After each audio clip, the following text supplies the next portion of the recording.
the eastern U.S. telling me, I just saw a crop circle on the 5 o'clock news.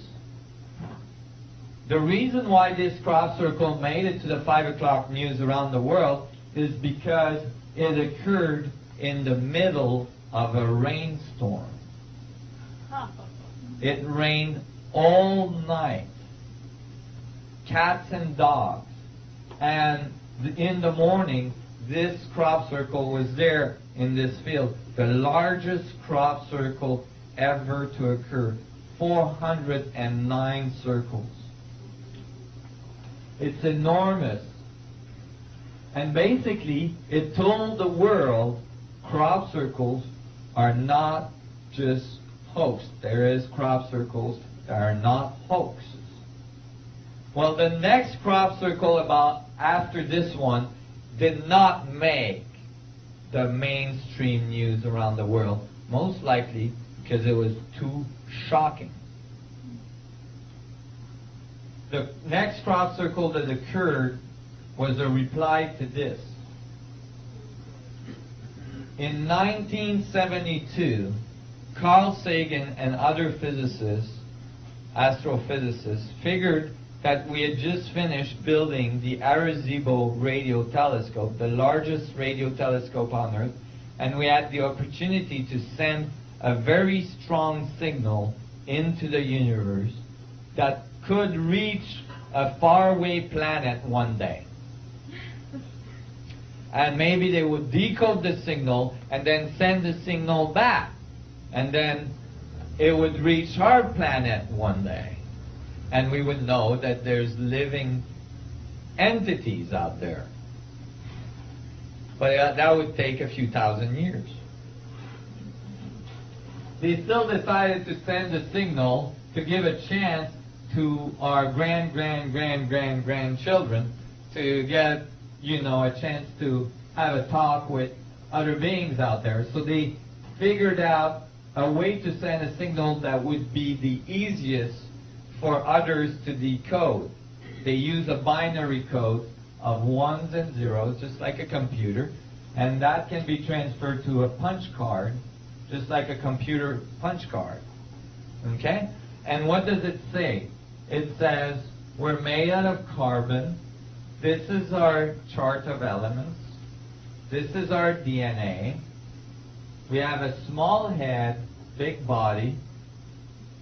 We live on the 3rd planet from our sun. And you see that's the sun, that's the 3rd planet we live on. And this is the Arecibo radio telescope we're sending this way. This is the technology we're sending this way, a radio telescope. So they sent it in 1972, and 2 summers ago, across a radio telescope commonly hired by SETI to listen for a reply, came 2 crop circles, one being a reply to the Arecibo radio telescope signal, and the other one being a nice little mugshot.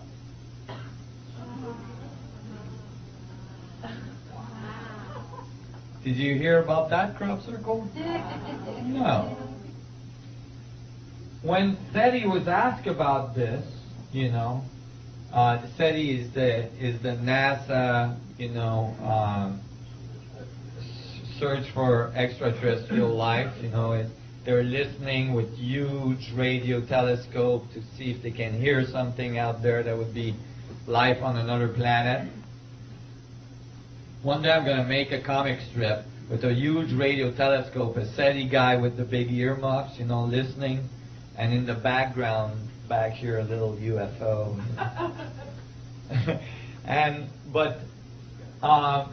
When they saw this, they said, well, it's got to be a hoax.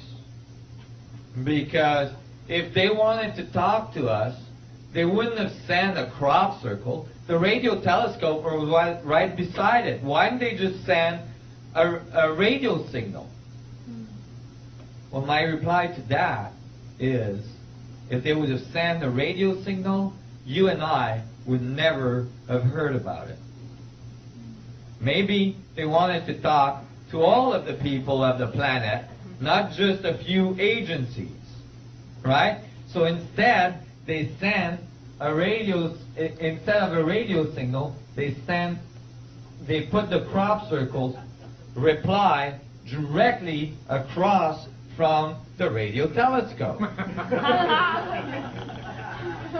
And you got to realize that here you have a governmental installation that has infrared cameras, guards, and all of this.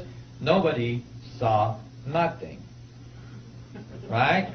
And it's not like Doug and Dave can go in that field and do that all night and nobody noticed.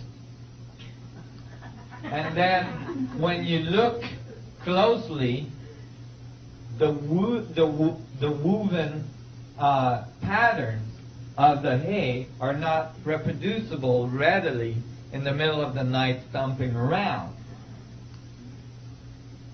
The actual mugshot is an incredible pattern that generates a negative image of a picture. And you can tell that that being has large eyes, a small nose, a small mouth. And the reply says, this is what we sent, this is what came back. It says, we are carbon and silica. Our table of elements is very similar. It says we have a 3-strand DNA structure. It says we have a big head and a small body. We live on 3 of the planets of our solar system. The third one has 4 moons. And this is the technology we're sending this way. Now, this is not subject to interpretation. This is a binary code. They're talking to us directly. Okay? Now, when I saw this, I got really excited because I'm like, oh my God, they give us a blueprint of their technology. It's right there on the bottom. I'm like, whoa, what is this? Well, the resolution is really poor, so you can't tell what the heck it is. Well, they thought about that. They were nice about that.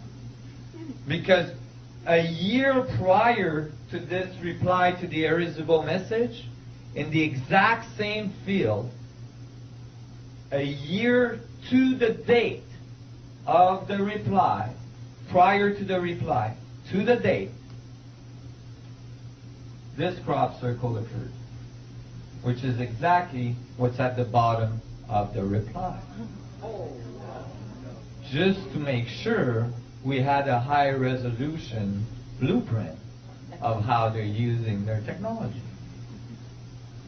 Here's your radio telescope. It's the exact same installation.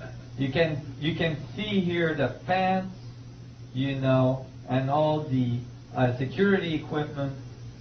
And this is right across from it. And that's what it looks like. Fractal tetrahedron geometry spheres. Everything we've been discussing this morning. So here, they're telling us directly, and notice, you know, that the sphere are fractalizing to smaller and smaller outside and fractalizing towards singularity on the inside. Now, that's just incredible. And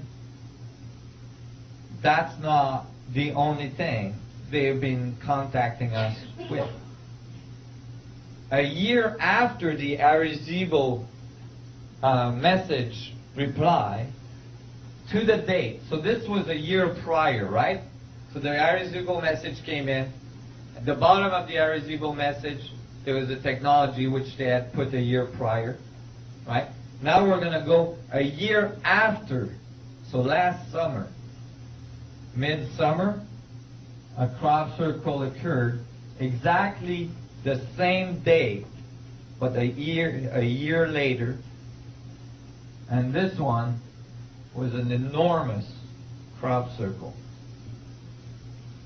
almost 2 football field long, again across a large installation communication antenna, which has security all around it.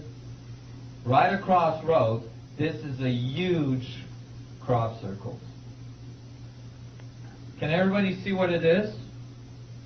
It's the side view of an alien head with a big eye, the nose, the mouth. Can everybody see that? Not fully. Oh, yeah. Can you see it better here? See his eye, his nose, his mouth. And look up here in front. He's got a hand like this. Right? It's the other hand. Right? Like this. And he's holding on to a CD. That's his thumb here, and that's his hand. Okay? He's holding on to a CD. They figured those guys are at CD technology level. We'll burn them one. So they burned us a CD, and sure enough, on the CD is a string of a binary code. What happens when you play that CD? Well, that binary code was decoded, and here's what it says. Be aware of false gifts, their broken promises. This was last summer. Have we seen broken promises this year? Oh my God. This is very interesting. Much pain, but still time. Certainly a message of hope for all the people that have been working towards a new way of doing things on this planet. Believe there is good out there. And then we oppose deception.